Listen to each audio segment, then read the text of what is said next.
krīzes situācijas var būt pēkšņas. Tas, cik ātri no tām atgūsimies, ir atkarīgs no mūsu gatavības.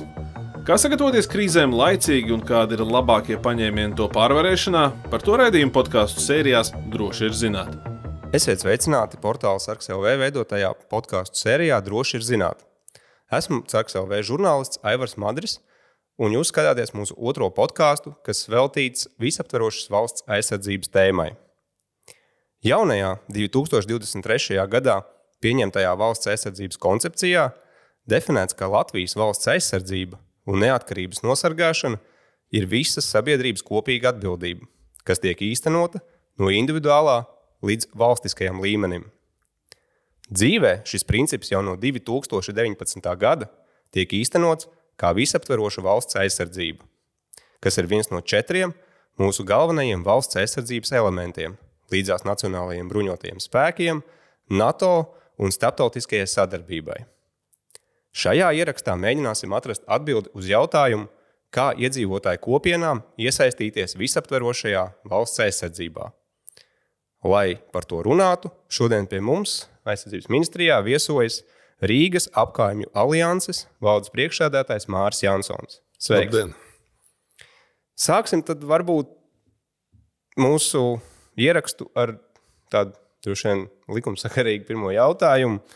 Kā tad Rīgas apkaimju alianse, kādu Rīgas apkaimju alianse redz savu lomu visaptverošas valsts aizsardzības šajā koncepcijā, sistēmā, ietvarā?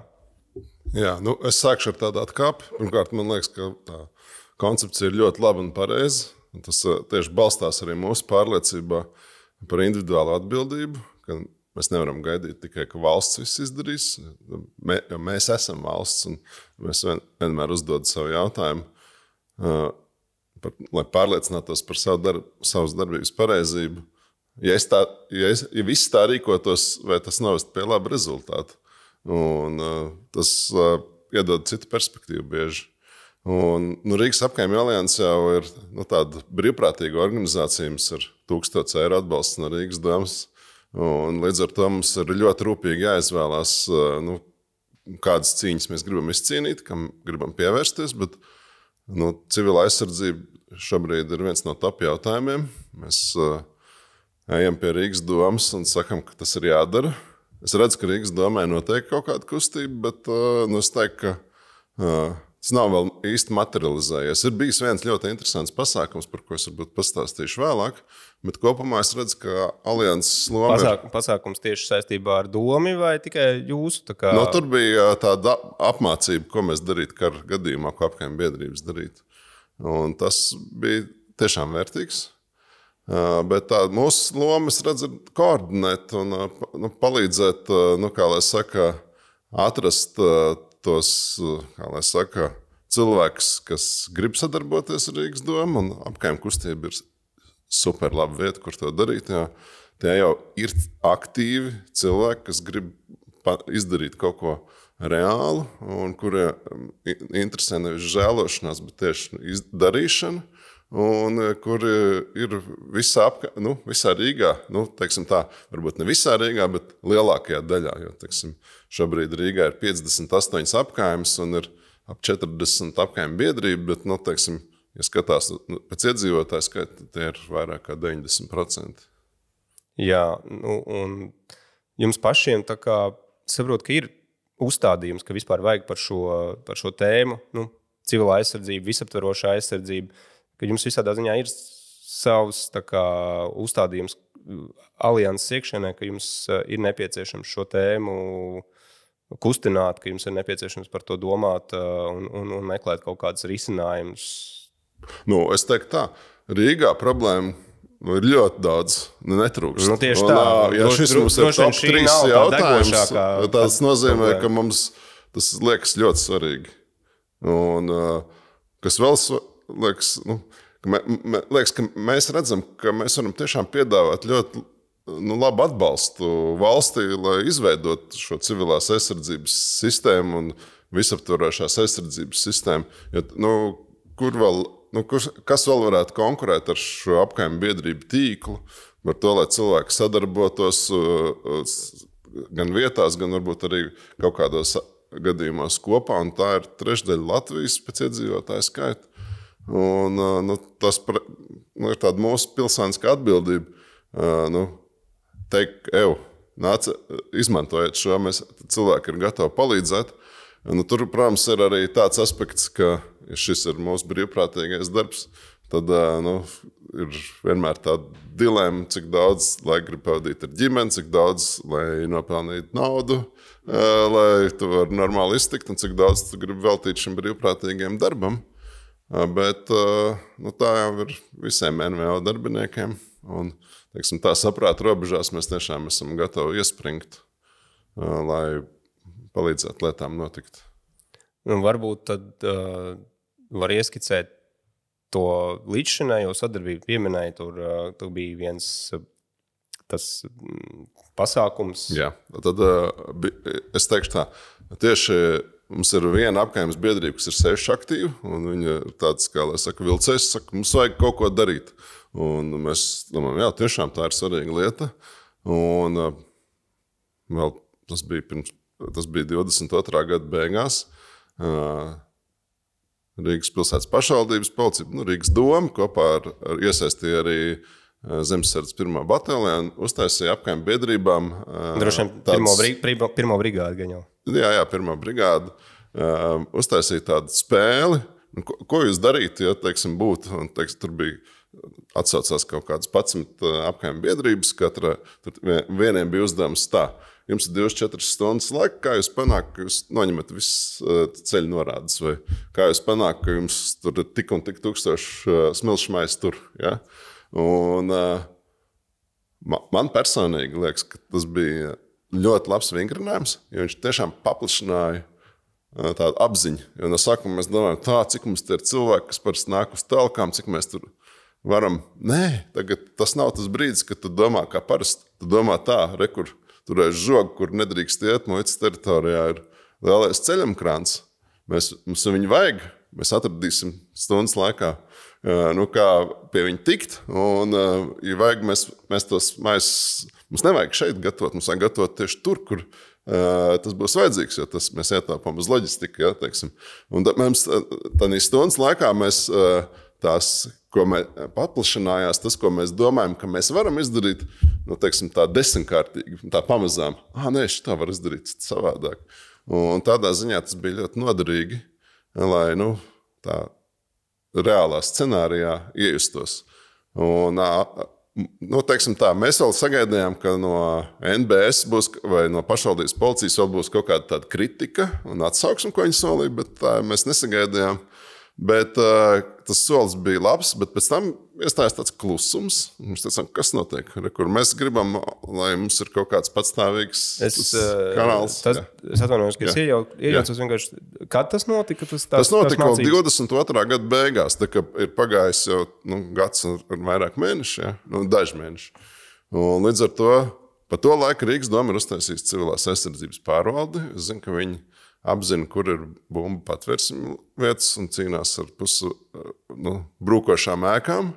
Bet tā kā mēs ejam uz Rīgas domu tad un sakam, kad beidzot būs kaut kāda reāla lieta, lai mēs varam organizēt visās apkaimnes biedrībās, kur ir kaut kāda interese par to, kaut kādu to sadarbības tīklu, lai jūs zinat, kam paziņot un kur cilvēki var tālāk paziņot apkaimē. Un, lai mēs arī jums varam ziņot, ja notiek kaut kādas aizdomīgas darbības, un jums tas nav tā kā viena tante teica, bet jūs zinat, ka mēs šos cilvēkus pazīstam, un viņi ir spējīgi adekvāti novērtēt riskus. Un es ceru, ka tieši šonadēļ Rīgas domas budžeta komisijā tiks atbalstītas kaut kādas tādas aktivitātes civilās aizsardzības pārvaldē, kas to ļaus darīt. Un tad beidzot būs, kā lai saka, notiks reāls darbs. Tā, bet, diemžēl, es nevaru pateikt ne jā, ne nē. Man arī domas ierēģi nevar pateikt. Rīgas domā ir liela konkurence starp dažādiem projektiem. Un tas ir tāds jautājums par to, cik svarīgi šo lietu mēs uztveram. Ja liekas, ir mazāk kā 1% iespējamība, ka kaut kas slikts notiks, tad, jā, protams, ir vairāk naudas tur ielu remontiem, skolu remontiem un tādā garā. Bet, ja šo risku atzīst par tādu nopietnu, tad šobrīd Rīgas doma netērē tam pietiekami daudz naudas. Bet kāds būtu tas kaut kāds, alianses skatījumā, kāds būtu kaut kāds ideālais scenārijs, uz ko vajadzētu virzīties, uz ko vajadzētu tiekties?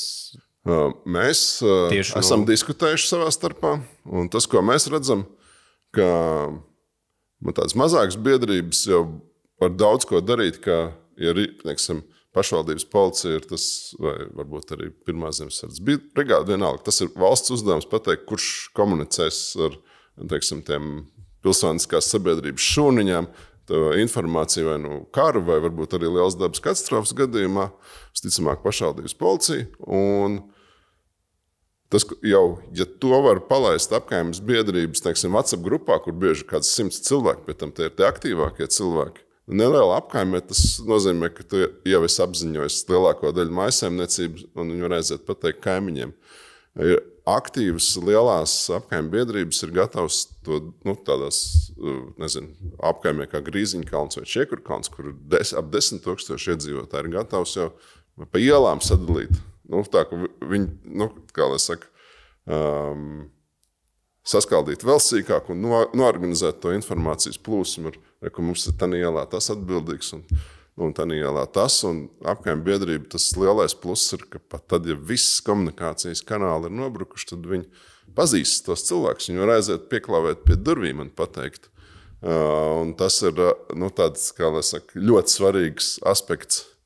Un tā ir tikai tā izziņošana, bet tas, ko mēs redzam, kas būtu vajadzīgs, ir tāda pakāpeniska to aktīvistu izglītošana, piemēram, par to, kurš komunikācijas kanāli ir vislabāk izmantojami, kā labāk organizēt evakuāciju un tam līdzīgi. Piemēram, pagājušā gada izskaņā bija kurs par pirmās palīdzības sniegšanu, kas bija labi, bet tas bija tāda ļoti maza daļa no tā, kas būtu vajadzīga.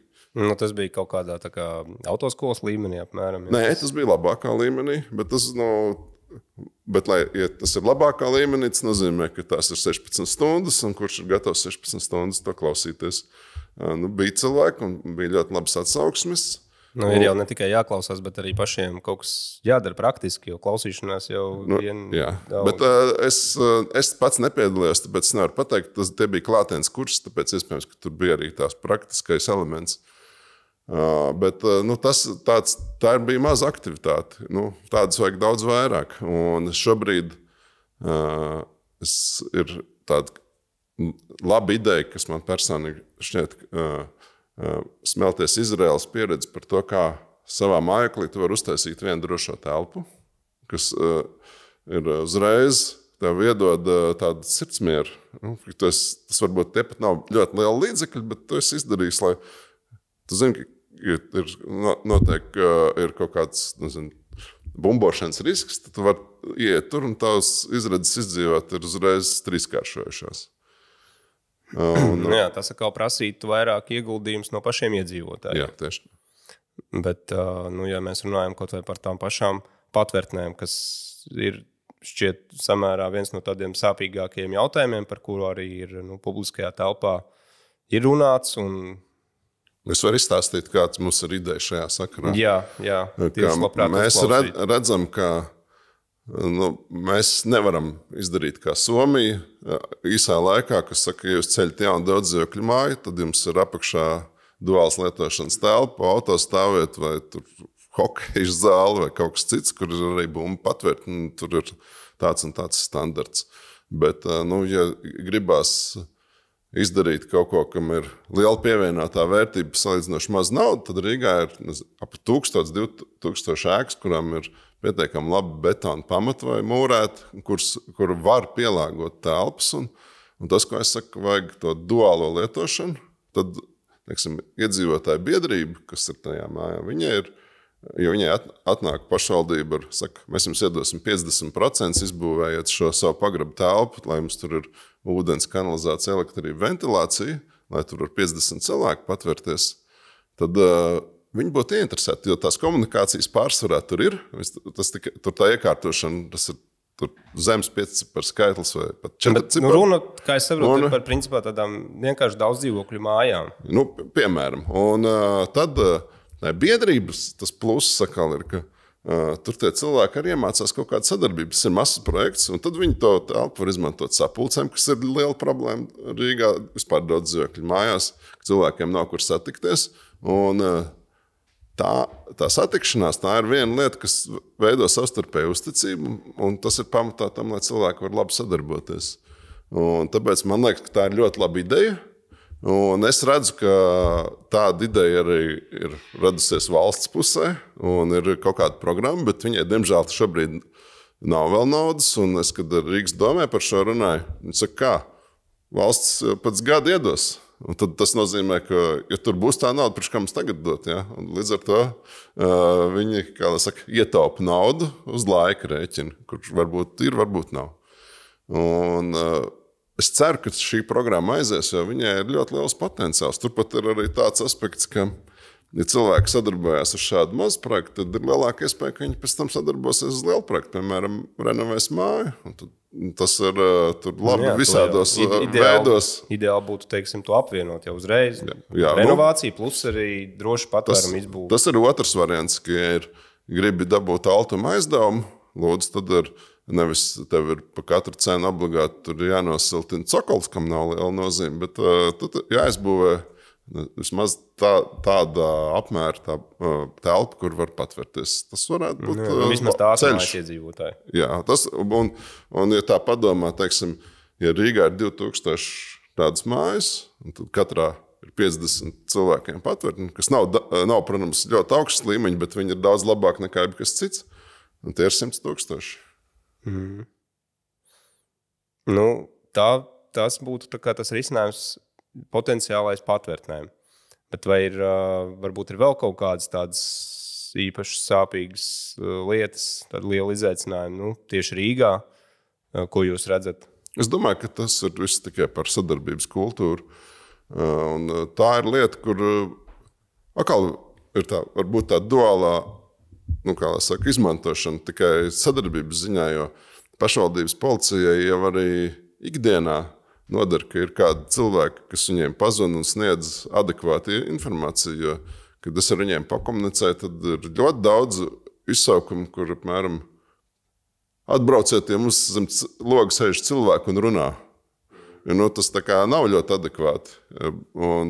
Bet tāpēc viņiem ir svarīgi, jo viņi zina, ok, šis zvana no apkaimju biedrības, mēs ar viņu esam tikušies, šis ir sakarīgs cilvēks, un viņš saka, mums ir tur mašīnā sēž kaut kāda aizdomīga cilvēki, tur, kas izstāsta, nezinu, varbūt ir kaut kāda militāras organizācijas dalībnieki, pēc ir tādas un tādas pazīmes, viņi spēja kaut ko novērtēt. Un tas viņiem uzreiz sniedz pavisam citu perspektīvu. Tas ir nevis, ka kādam kāds nepatīk, bet ir cilvēks, kas jau kaut ko, teiksim, spēja adekvāti novērtēt, saka, sniedz šādu informāciju. Okay. Un tad viņi brauc un reaģē. Un tā ir tā vērtība, kas ir ikdienā noderīga. Un tāpēc es vienkārši redzu, ka tas, kas ir vajadzīgs, ir iesaistīt cilvēkus apkaimēs, kuriem interesē šī lieta. Kas ir, piemēram, Čiekurkalnā jau tagad ir tāda WhatsApp grupa, kas, ja kaut kas slikts notiek, viņi, kā lai saka, uzreiz var reaģēt. Viņi, kā lai saka, angliski to sauc neighborhood watch. Un es redzu, ka tāds potenciāls ir krietni lielāks Rīgā. Un tur tikai ir svarīgi tāda kvalitatīva informācijas kanāla, teiksim, ar pašvaldības policiju, varbūt vēl kādu valsts iestādi. Un otra lieta, ko var darīt, ir vienkārši apmācīt. Tur ir virkni visādas lietas, kas ir vajadzīgas. Piemēram, kā tu tiec galā ar cilvēkiem, kas ir krituši pānikā. Droši vien, ka ir visādas tehnikas, ko var darīt. Es, piemēram, nezinu. Es labprāt iet uz tādiem kursiem. Jā, kaut vai savus ģimenes locekļus nomierināt. Tātad būtībā tā informēšana, savstarpējā komunikācija, tās būtu tās primārās lietas, ko vajadzētu risināt un kur arī jūs varat visvairāk tā kā palīdzēt. Jā, es redzu, ka mūsu lieta ir, kā lai saka, padarīt to visu vieglāk. Jo mēs negribam uzņemties kaut kādu tādu lomu, ka tas nekas, ka mums tur valsts neko nemaksā, bet mēs te koordinēsim visu un organizēsim, bet mūsu lieta ir panākt, lai valsts ar konkrētās apkaimes vai pašvaldību, konkrētās apkaimes biedrību, viņiem ir laba sadarbība, mūsu iesaist vairs nav vajadzīga. Mūsu lieta ir panākt tās sistēmiskās izmaiņas, lai tas pēc tam skaties, tur jau viss notiek. Sakot, lai jūs arī kā organizācija tajā plānā esat iekšā. Es pat nesaku, ka mums tur ir jābūt iekšā. Iespējams, ka, ja mēs būtu tur iekšā, mēs varētu dot iedzīgu pienesumu. Bet pats svarīgākais, lai vienkārši notiek šī sadarbība, kur šobrīd ir tāda minimāla. Pašvaldības policija šeit atnāk pie apkaimes biedrības, paprasa, kādas jums ir problēmas, bet tas pārsvarā nav civilās aizsardzības vai valsts aizsardzības statusā, bet vairāk, apmēram, kur jums ir kaut kāda narkomāna biežāk sastopama vai kaut kas tam līdzīgs. Kā ir ar valsts dienestiem, ar to pašu policiju, ar VUGDU, ar varbūt NBS? Jums vispār nekādas komunikācija ir? Nē, vienīgi, kad mums bija tas domas pasākums, tad un vienreiz arī vienā citā mums nāk tieši Zemesardzes 1. brigāda, un man liekas, ka viņi ir tieši visaktīvākie. Viņi arī ir tie, kas primāri par Rīgu atbildēs. Jā. Tā kā tur ir zināma loģika. Es teiktu, ka viņi nevar daudz vairāk ko darīt. Viņa darbs nav visu koordinēt, tāpēc jau ir Rīgas pilsētas pašvaldības policija, tāpēc ir tagad civilās aizsardzības pārvalde. Un tas, ko es gribu redzēt, ka tur notiek mērķtiecīga darbība. Un lai iesaistītu iedzīvotājs, kur gribēšana ir, es nesaku, ka visiem, bet nevajag jau arī, lai būtu ļoti daudz cilvēku tur iesaistīt. Tur ir vajadzīgs kaut kāds tāds kodols, kas ir varbūt viens cilvēks no 200 uz apkaimēm. Jā, bet ar to bieži būs pietiekami, lai varētu nodot visiem apkaimes iedzīvotājiem ziņu, kurš var savākt pie sevis 10 iedzīvotājus tur no katras ielas un teikt, mums tagad ir pulcēšanās vieta tur un vēl kaut kāda svarīga informācija un viņi nodod tālāk un stundas laikā viss zina. Kā vispār cilvēkam, ja viņš grib alianses, kaut tādā apkaimes tajā biedrībā iesaistīties, kas viņam vispār jādara, gudīgi sakot? Šobrīd tāds populārākais saziņas komunikācijas veids ir Facebook lapas, kas ir tādā ziņā ērts, ka var uzrakstīt, ir visādi ieraksti, kur var komentēt, un tur ir arī e-pasts, reizēm arī telefons, var piezvanīt, un teikt, ja tu gribi iestāties lūdzu, un mēs kā apkaime alianses esam definējuši, ka tāda īsta apkaimes biedrība ir tāda, kas ir atvērta. Tas nevar būt kaut kāds slēgts klubiņš, katrs tur ir gaidīts. Un tas nekas, ka tur ir dažādi viedokļi. Tas ir, tā ir esence. Tāpēc jau tā sadarbība ir grūta, un tāpēc mums vajag trenēt tā sadarbības muskuli. Un tā apkaimes biedrība ir tieši tāda vieta. Un beigās nevienu jau nespēj aizstāvēt. Teiksim, ja tev patīk braukt ar mašīnu, nevienu jau nespēj tev iet cīnīties par veloceliņu. Nē, apkaimes biedrības būtība ir, ka tu cīnies par tām lietām, kas tev ir tuvs sirdī, tu atrodi tur dombiedrus, un ja tev interesē, lai tur būtu spēļu laukums, tad kur ir vēl 3 cilvēki, un tad jūs par to cīnāties, un kam interesē civila aizsardzība, tad jākal saka, ne, mēs atkal gribam šo tēmu, ja mums tā ir sirdī tuvu. Ir varbūt, es nezinu, kaut kādi ārpus Rīgas vēl varbūt kaut kādi piemēri labie, kas likušies tādi, uz ko varētu tiekties? Es teikšu, ka es nezinu daudz, bet tas, ko es gribu teikt, ka tā visa apkaime kustība tās ir ļoti līdzīga tai visaptvarošai valsts aizsardzībai, tikai tad tu esi tādā miera laika režīmā un tu domā nevis par valsts aizsardzību, bet par to, ko uzlabot savā apkaimē, savā pilsētā, lai viss notiek efektīvāk un tu vari labāk dzīvot. Un es domāju, ka Sēlija varētu būt labs piemērs, jo Sēlijā ir ļoti attīstīts tās organizācijas, kur dažas apkaime biedrības ir braukušas pieredzes apmaiņā un teica, wow, tur ir ļoti labs līmenis. Bet es nevaru tā no galvas nosaukt konkrēti. Bet tās ir tādas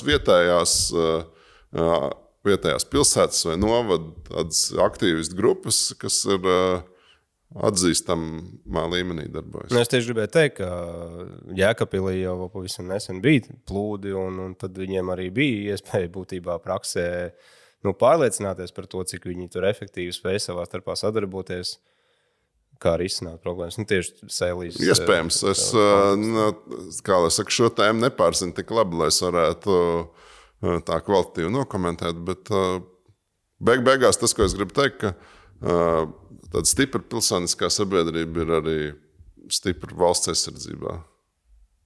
Tur ir gandrīz vienādības zīme manās acīs. Tu zini, par ko tu cīnies. Jā, un tad jau sanāk attiecīgi, galvenais, teiksim, no jūsu skatu punktu ir tā saziņa, savstarpējā koordinēšanās un tālāk jau tie uzdevumi, ko katram darīt, tur jau tas var būt pēc situācijas atšķirties. Jā, tas ir, tur nevar būt tā, ka 100% sagatavot. Nevar, un pat es domāju, ka tā arī nevajag, jo beigās apkaimē biedrība ir ļoti demokrātiska vieta. Tur varbūt ir iestāties kaut kādi cilvēki, kas varbūt viņiem slēpt mērķi, bet tur darbojas tas princips, Tev jāzina tikai tas, kas tev ir jāzina. Tev varbūt atnāks pašvaldības policija tajā dienā, kad vajag, un teiks, tagad kā lai saka, noņem tās zīmes, un tu noņem zīmes. Tur tev nav nekas vairāk jāzina, jo tā, kā lai saka, viena lieta, kas droši vien būtu jāmācās apkaimē aktīvistiem, ir, ka tajā brīdī, kad ir ieslēdzās šī visaptvarošā valsts aizsardzība, tad visefektīvāk tu darbosies, tad, ja tu darbosies visā tādā mehānismā kopā, tas nozīmē, ka tur ir bruņoto spēku virspavēlnieks, kas zina, ko var izdarīt armija, kas zina, ko var izdarīt pašvaldības policija.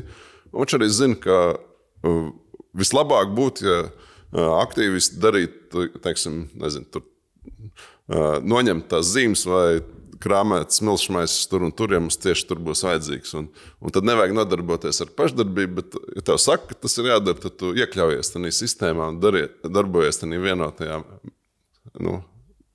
kā viena liela dūra, teiksim tā. Jā, tāpēc jūs pieminējāt tieši to, ka var iestāties arī kaut kādi cilvēki ar sliktiem nolūkiem vai, teiksim, arī apkaimē biedrībām tas arī nevarētu būt viens no uzdevumiem, tā kā sekot līdzi vispār, kādi cilvēki ir tur apkaimē, un es nezinu, vai tur Es domāju, ka tas notiek tādā neformālā līmenī, bet es domāju, ka tas nenotiek tādā organizētā veidā, un man varbūt tā esence ir tāda, ka šobrīd ir ļoti labs brīdis, kad to var arī pārbaudīt, jo tad, kad tas apdraudējums nav, un tad tavu darbu vislabāk parāda. Tagad vienkārši, ja tu esi iestājies apkaimē biedrībā un kaut ko aktīvi dari, tas ir apkaimē svarīgas lietas. Tas ir tāds labs pierādījums. Un, ka tu, kā lai saka, tev nav tie slēptie mērķi, darbi runā skaļāk pa vārdiem. Un otra lieta ir, ka, ja cilvēki savā starpā komunicē, tad jau to savu patieso būtību nav nemaz tik viegli noslēpt. Un apkaimē biedrība lielā mērā ir par to, ka cilvēki viens otru iepazīst, un tad viņiem rodās spēja augstākā līmenī sadarboties. Un tāpēc arī šobrīd viens no citiem top mērķiem aliansē ir panākt, ka ir tāda vietas, kur satikties, kopienu centri vai vienkārši telpas, kur cilvēki var satikties, jo tas ir jādara kaut kādā viesistabā, tas uzliek daudz ierobežojums.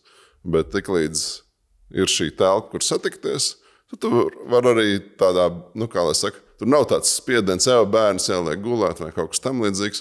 Un tad rodās idejas, varbūt varam sadarboties šajā aspektā. Un tas stiprina to kopienu, un tas pēc tam nāk atpakaļ tādā veidā, ka vairāk cilvēki grib iesaistīties. Viņam liekas, forši, es arī gribu būt šajā iekšā. Un tad to arī otrs aspekts, kas ir apkaimē biedrībām, kad sāc saprast labāk, kā darbojās viss šī sistēma un par ko, kas viņai ir svarīgi. Tur pazūd kaut kāda tāda mīti, ka tur viss zog, tad sāc ieraudzīt, ka ir cilvēki, kas pašaizliedzīgi strādā valsts labā, un pa viņiem vienkārši neraksta, jo vienkārši ir, tas nav interesanti. Tur vienkārši viss notiek. Ir interesanti, ka notiek kaut kas slikts. Tad ieraugi šo sadaļu, un tad es teiktu, ka tas ir tāds diezgan svarīgs aspekts par to, es gribu šo aizsargāt. Tur ir ļoti daudz kas labs, tikai mēs to neredzam. Jā, tad es varbūt pat tā kā tuvojoties noslēgumam, vispār gribēju pajautāt par iedzīvotāji, tieši rīdzinieku jau pamatā to noskaņojumu maiņu pēc 22. gada februāra, tīri no personīgiem novērojumiem, tā kā tieši attiecībā pret šo civilās aizsardzības jautājumu, vispār pret to drošības situāciju un tā, vai ir tā kā manāms, ka tā situācija kopumā ir mainījusies? Jā, ir manāms. Tas ir pilnīgi noteikti. Kad, respektīvi, tā nav tā kā daži aktīvisti, kuri par to domā, bet ka tas ir tāds, tomēr tā kā kopumā, ka var just, ka cilvēki kopumā mainījuši to attieksmi, ka viņi saprot. Es noteikti varu teikt, ka lielākajai daļai tāpat ir vienalga, vai viņi tic, ka viss būs labi, bet ir kaut kāds tāds aktīvu iedzīvotāju slānis, kas seko, kas arī ir tas apkaimju aktīvistu profilam vairāk atbilst. Un tur šis jautājums ir, pirms tam viņš nebija vispār dienas kārtībā, un tagad viņš ir. Un es teiktu, ka apkaimju biedrības vispār ir tāds, kas rodas parasti reaģēt uz negatīvām kaut kādām lietām. Cilvēki, kas tas, kā lai saka, liek viņiem apvainoties un uzstājas biedrību. Un tad, teiksim, ja būtu karš, es domāju, ka mēs nezinām, cik liels būtu tas vilnis, bet tas vilnis, kas tie cilvēku daudzums, kas gribētu iesaistīties, būtu milzīgs. Un tāpēc vien ir vērts tagad veidot šīs struktūras, lai tas nenotiek tā haotiski. Tad jau tu esi sagatavojies, cilvēki jau katrā ielā zina, es zinu, kam pajautāt jautājums gan par evakuāciju, gan par bumbu patvērtnēm, gan par to, kā es varu iesaistīties. Un tur ir cilvēki, kas ir jau apmācīti un zina. Viņiem nevajag, kā lai saka, 5 gadu apmācību, bet ja viņi ir 3 gadu laikā, ir reiz 3 mēnešos aizgājuši uz kursiem, un tur var diezgan daudz tēmas noklāt, un tās zināšana jau ir milzīgs spēks.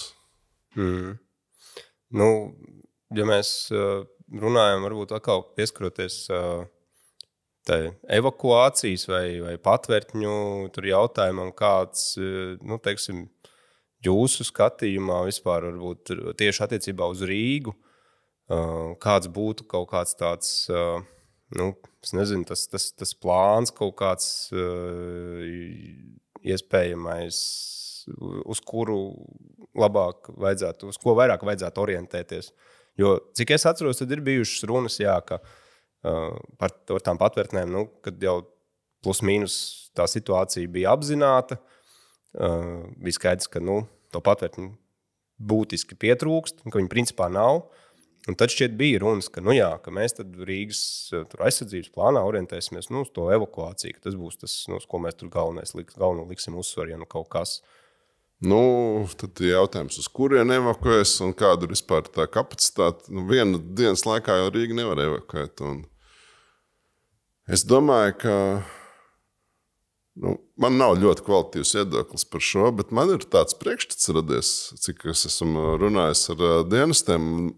Man ir bijusi lielāka iespēja nekā vidējiem Rīgas iedzīvotājiem, ka tur gan par to ir domāts. Un tur, kā lai saka, šī sadaļa ir izstrādāta salīdzinoši labi. Tas, ka viņi nav publiski, tas nenozīmē, ka neviens nezina, ko darīt. Un es teiktu tā, ka man ir tāda iekšējā pārliecība, ka par šo sadaļu kādreiz mazāk raizējos. Es drīzāk domāju par to un raizējos par to, ka netiek izmantots viss tas potenciāls, kāds ir no tās sabiedrības iesaistīšanas. Jo beigās tāda tiešām izdevusies valsts, visas tās ziemeļu valsts, kas mums patīk, visas ir tādas valsts, kur cilvēki nedomā, tā valsts tur, es esmu šeit, un man vienalga, ko viņi dara. Tur nav šī pretnostatīšana. Viss saka, tā ir mana valsts. Ko es varu darīt? Tas ir varbūt tāds fundamentālais jautājums. Nevis, ka tu prasa, kurš ir vainīgs, kas ir tāda upuru loma, kas pirmais jautājums. Bet pirmais jautājums ir, ko es varu darīt lietas labā? Tas arī attiecīgi būtu jautājums nevis, kā man tikt projām, bet ko es varu darīt? Jā, ļaujiet man iesaistīties. Labi, paldies, ka ieradāties. Paldies par sarunu. Noslēdzam mūsu otro ierakstu par visaptvarošu valsts aizsardzības tēmu. Atgādinu, ka varat mūs klausīties arī platformā Spotify un skatīties YouTube. Paldies par uzmanību un uz tikšanos nākamajos ierakstos.